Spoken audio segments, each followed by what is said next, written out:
రౌడీలని, గూండాలని, సంఘ వ్యతిరేక శక్తుల్ని ఎవరు ప్రోత్సహించడానికి వీలు లేదు. కులాల్ని, మతాల్ని విభజించడానికి కూడా వీలు లేదు. ఎలాంటి వ్యక్తి అంటే ఇక్కడ నంద్యాలలో విగ్రహం వాళ్ళ పార్టీయే, అతనే విధ్వంసం చేశాడు. దాన్ని కూడా రాజకీయం చేయాలని చూశారు. వాస్తవం వచ్చిన తర్వాత తోక జాడించే పరిస్థితికి వచ్చారు. నాకు ఆశ్చర్యం వేస్తుంది. మీరు కూడా ఆలోచించాలి. ఇలాంటి ఇంత ప్రవర్తన మీరు చేయొద్దండి. తండ్రి చనిపోయాడు, తండ్రికి పూజలు చేస్తారు.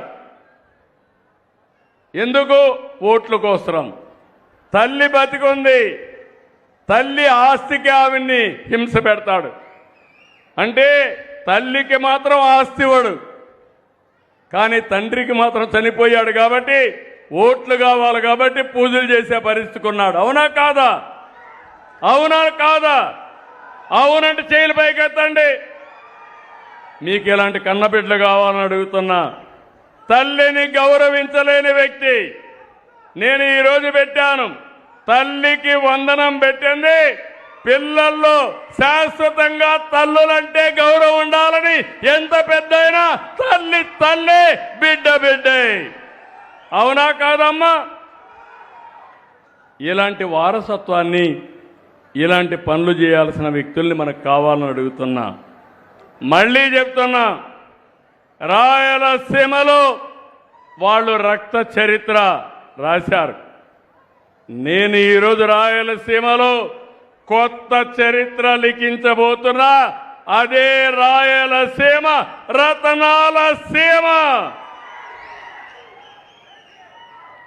అందుకే ఈ సంకల్పాన్ని మనం ముందుకు తీసుకొని ముందుకు పోవాల్సిన అవసరం ఉంది. గుట్టుపల్లి రైతులు ఇప్పుడే వెళుతున్నా. ఆ రోజు మొత్తం 215 సర్వేలో 2669 ఎకరాలు పట్టా సర్వీస్ ఇనాం భూముల్ని 22 ఏ కింద పెట్టారు. నా దగ్గరకు వచ్చి చెప్తే ఇమ్మీడియట్గా చేస్తాను హామీ ఇచ్చాను.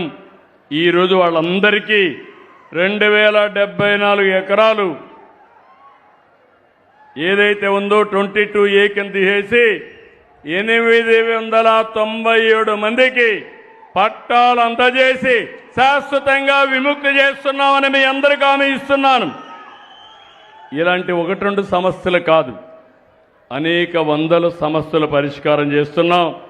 ఇక్కడ కూడా మీరు ఒకసారి చూస్తే ఇవి చేయడమే కాదు, నేను ఇంకోటి కూడా ఆలోచిస్తున్నాను. ఇక్కడికి వచ్చినప్పుడు నంద్యాల కలెక్టర్ గారు ఇక్కడే ఉన్నారు, ఆఫీసర్ టీం ఇక్కడే ఉంది. నేను చాలా జాగ్రత్తగా ఆలోచిస్తున్నా.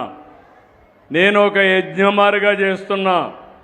నా ఆలోచన ఒకటి, 2047కి తెలుగు జాతి ప్రపంచంలోనే నెంబర్ 1 జాతిగా ఉండాలనేది నా సంకల్పం, ఎన్డీఏ సంకల్పం అని చెప్పి నేను మీకు తెలియజేస్తున్నా. అదే సమయంలో ఆంధ్రప్రదేశ్ రాష్ట్రం భారతదేశంలోనే నెంబర్ 1గా ఉండాలి. దీనికి కావాల్సింది సహజ వనరులు ఉపయోగించుకుంటాం, నాలెడ్జ్ని పెంచుతాం, టెక్నాలజీ కూడా ఉపయోగిస్తాం. మా యువత ఉన్నారు, పిల్లలు ఉన్నారు. తమ్ముళ్ళు మీరు గుర్తుపెట్టుకోవాలి, ప్రపంచంలో ఉండే టెక్నాలజీ, భవిష్యత్తులో రాబోయే టెక్నాలజీని ఇక్కడ తీసుకొచ్చి మీకు అందుబాటులో చేసే బాధ్యత నాది. ఈరోజు ఇక్కడ బ్లాక్ చైన్ టెక్నాలజీ తీసుకొచ్చాం, వాట్సాప్ గవర్నెన్స్ తీసుకొచ్చాం. అందరూ మన దగ్గర నేర్చుకునే పరిస్థితికి వస్తున్నారు.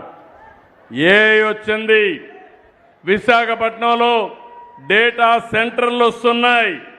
ఇక్కడికి వచ్చినప్పుడు నేను మొత్తం కూడా మీకు ఇచ్చిన సేవలు ఇందులో 3 రకాలుగా ఉంటాయి. ఒకటి క్యాష్ ఇస్తున్నాం, ఆన్లైన్లో డీబీటీ ఇస్తున్నాం.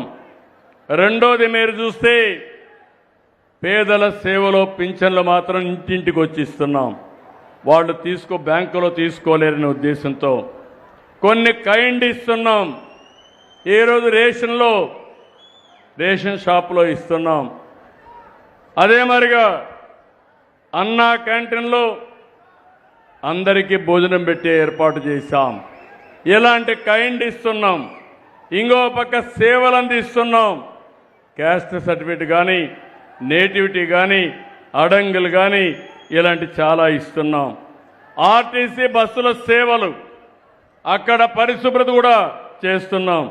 ఈ విధంగా 56 క్యాంపెయిన్ల మీద నెలవారీగా నేను సమాచారం తెప్పిస్తున్నా.